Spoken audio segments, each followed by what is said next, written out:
What's up, everybody? I wanted to do a quick review for a wing I got to demo recently, the 50 Dynamo V2 2.4 meter.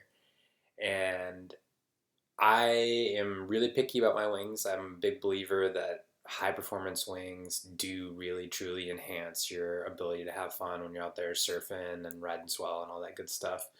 So I'm specifically looking for a wing that is going to help me out on the high end of my sessions. So my low end sessions, I'm really good with that. I've got wings that I like, but when it's 35, 40, 45 knots, it starts getting really difficult and hard to trust the wings to perform the way you want. So let's dive into the 50 gear and what they have to offer. So to start, I got a free demo on this. You can get free demos on 50 in the Gorge. Maybe you can get those free demos in Maui as well. I'm pretty sure you can do that. So in the Gorge, Carter is the contact. He's in Stevenson. He's easy to find. But I had reached out to him, and I originally said that I wanted to try the 1.8 meter. And I wanted to try the 1.8 because of the fact that I already have a 2 meter that, gets the job done, and I kind of figured that I needed to go smaller, but they didn't have a 1.8 demo. They only had a 2.4 demo. So I grabbed the 2.4 and I took it out. And first things first, when you start to get to know these wings a little bit, I want to point out some details for you. This is the actual wing that I demoed. And a few things you'll notice. Soft handles. Some people don't care for soft handles. Some people love them. For me, when it's extreme winds and you fall, the wing can start violently going up and down. And if a hard handle hits your board, it very commonly will crack the deck. And the nice thing, if you're looking for a wing that's in extreme conditions, I do think that soft or semi-soft, semi-rigid, whatever you want to call it, handles are the best choice in the extreme conditions. Now, other things, this leading edge is really slender. It's probably hard to tell in the photo, but they rate the PSI on this at 17 and the strut is at 15. So those are extremely high. You're going to need a special pump in order to get it up there. It comes with the wing when you buy it. But those are things worth noting. And when you inflate it to that PSI, it is extremely rigid.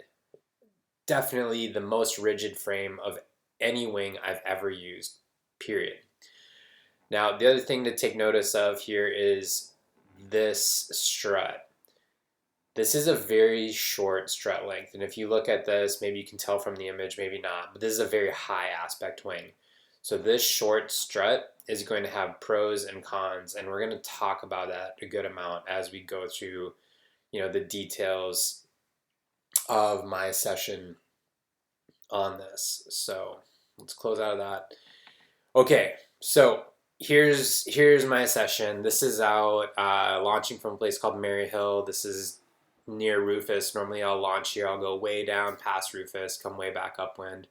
And today the wind speeds, average wind speed was 33 knots, gusting to 47 knots on the gauge. And I always think that whatever the gauge says, it definitely gusted that high, and it potentially gusted even higher. So right away I was pushing this to the extreme end, and I want to say, if we look at the Dynamo page, I think they do publish their wind speeds here. Yeah, right here.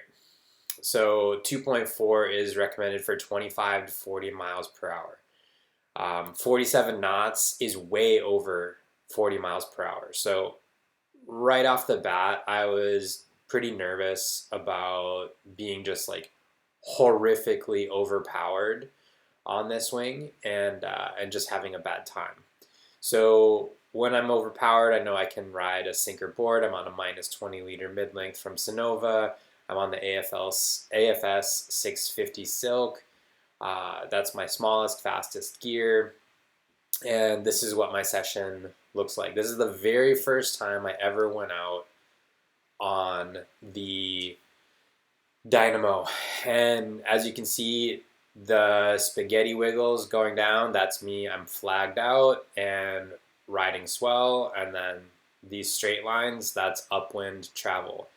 So I think it's especially worth noting right away, I was theoretically maxing out this wing according to the published um, data on it, and it looks like I was going upwind just fine. When I was on the water, I didn't feel like I was going upwind fast, but I definitely felt like all my upwind angles were good. I wasn't having a problem. I wasn't worried about getting back or being miserable or anything like that. So I thought this was very telling of the capabilities. Now, there's certain things that I learned about this wing while I was out there on that session.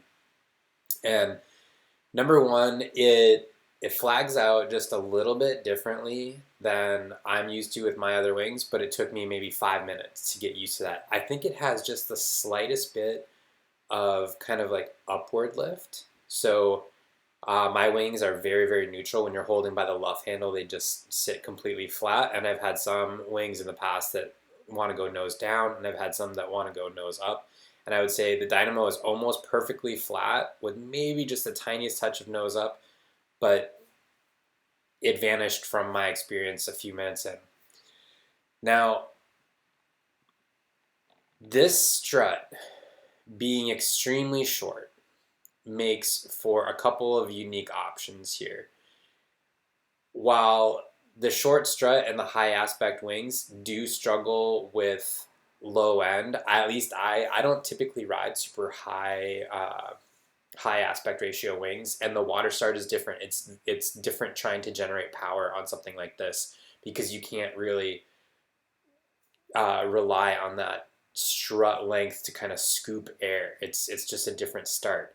And I did feel that, like in the lulls, I was like, okay, I can't force my way up onto foil right now. However, this is so short here that I started riding.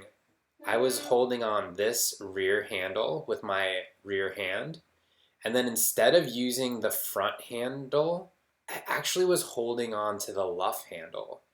And this was during those most extreme moments where the wind was, reaching towards 50 knots. And I found this to be incredibly comfortable and extremely natural to do. Now, I do this all the time when I'm surfing swell. I'll be holding the luff handle, and if I think I need just the tiniest bit of power, I'll continue to hold the luff handle, and then I'll grab the rear for just a quick pull and then repositioning on swell. But I've never done it for upwind travel and extreme winds, and it worked beautifully on this. I tried it on some of my other wings since doing this demo, and it didn't work quite as well. And I think it's just these are really high aspect ratio, and the short cord makes it just feel extremely natural. So this was a really cool option, and it made me realize I wanted to try the 1.8, and now because of the fact that I can hold the wing in that way, I just don't know that there's any point in the 1.8 for me and for the conditions that I ride. The most wind I've ever maxed out in is 62 knots, according to the gauges. And man, I don't know. I felt so comfortable with this 2.4. And I think that's pretty cool. I think that makes it a really awesome option for extreme wind conditions. And interestingly enough, when I came back into the beach, somebody approached me right away and said, hey, what wing are you on? It looked incredibly stable. It flagged out perfect. I wish I could ride today, but if I went out riding, my wings would rip my arms off and I would die. I was like, okay, yeah, you do need a really good wing if you're going to ride extreme conditions, and I would say that this one does that. Now, I want to pull this up to. This is a chart, and whenever I demo wings or try new stuff or buy something, I kind of plug everything in here and I start to take notes on it so that I can compare different wings. And then when I'm looking to buy something, I'm able to go back to this chart that I have and try to say in my brain, okay, what did I like or dislike about this wing, and why would I not want to buy or want to buy another wing? So if we look at this 2.4, I calculate out canopy sizes on my own. So this is the published canopy size at 2.4, and I calculated their canopy by my math to be 2.3. And this is a big difference versus the V1 Dynamos. If you look here, their canopy was 3.4, they're published, but my math said 288. And they always said, hey, you need to size up with ours. So another one of theirs, 504.3, I calculated it to be 3.8. But this one was actually really close. So I think that when you're picking your sizes, it's a little bit better, but you also still have to acknowledge that it is a high aspect wing and a little bit harder to get your water start going. So again, this root aspect ratio is something that I look at and find caution in when I'm using my wings. And 2.22, I've got it highlighted in red because it's something that I tell myself, like, hey, have caution, because for me, with my skill level, I can get caught in a lull with that. Same thing with the F1 Strike V3, this 3 meter. I really struggled to get that thing up, and it was a little bit higher aspect ratio. This Ocean Rodeo 3 meter as well, super high aspect ratio, and I struggled to get it on foil. So there's a technique there that you need to learn and understand when you're using high aspect ratio wings. So that's there. That's of note. Weight, extremely light, 1325. You also see grams per meter calculated here. As wings get really small, they have a hard time winning the battle in the grams per meter, whereas the big wings, you get, just because there's less structure and it's mostly canopy weight, it looks better. But the Dynamo V2 2.4 is one of the lightest, if not the lightest, wings around. Yeah. Some other details here. Span is a little bit larger span, 2.34 meters tip to tip.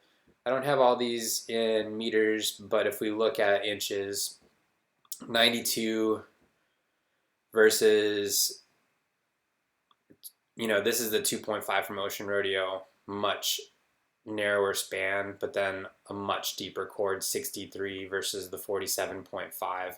And this 47.5 on the Dynamo V2 is the shortest cord of any wing I've ever ridden. So again, just hammering home on that high aspect element.